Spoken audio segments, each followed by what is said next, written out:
Okay. Good day to everyone. I am Arnold Ganiva Asad Wokbinder. I am husband of Josephine and a father to my 3 sons, Alex Roy, 7 years old, Andre, 4 years old, and Adrian, 3 years old. We are a Filipino family living in Iloilo, a small city in Ireland, away from the capital city of the Philippines.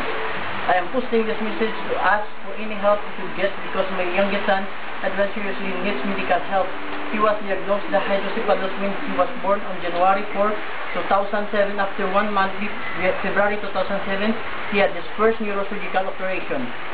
A ventriculoperitoneal shunt, known as BP shunt, a small tubing to remove the excess water around his brain to his abdomen, was temporarily inserted inside his skull. The size of Adrian's head returned to almost normal. He was getting healthy in active baby boy. 2 months later, after 2007, the silicone tubing had to be replaced because the BP shunt was becoming lost.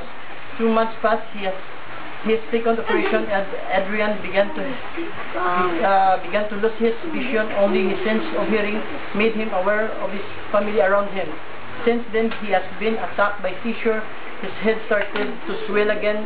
This condition was later found out to be caused by Pseudomonas viral infection, one of the most fatal BP infections. Adrian's neurosurgery was scheduled in July 2007. My wife and the whole family decided to have the tubing removed that not be replaced again. The second BP shunt was cut, but some of its part coiled inside of his remains inside his head and abdomen. These 3 delicate surgical operations, all conducted within 6 months, weakened my son's health condition, drained our family savings, caused conflict with the family, and affected my 2 older sons' upbringing and education. So we decided not to continue with the 4th operation, but only went on with Adrian's medical maintenance for his seizure and daily nutrition. My 3 years since the last operation was been heartbreaking. It is so hard to see my son's condition becoming worse every day.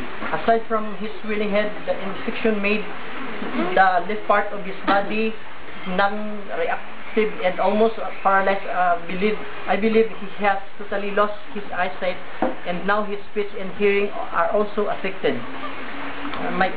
As a father who has been holding on my sons for 3 years, I can bear to see him suffer this fate. So I am soliciting for any help we could get in any way. I believe that the BP shunt that was not entirely removed from my son's head and abdomen is causing his worsening condition. May you please help us remove the tubing from his body. My entire family sincerest gratitude to the people who could help lessen my son's Adrian's burden. Please help us. All we want is to remove the shunt remaining inside of his head. And please, again, help us. Sincerely, Arnold. Thank you.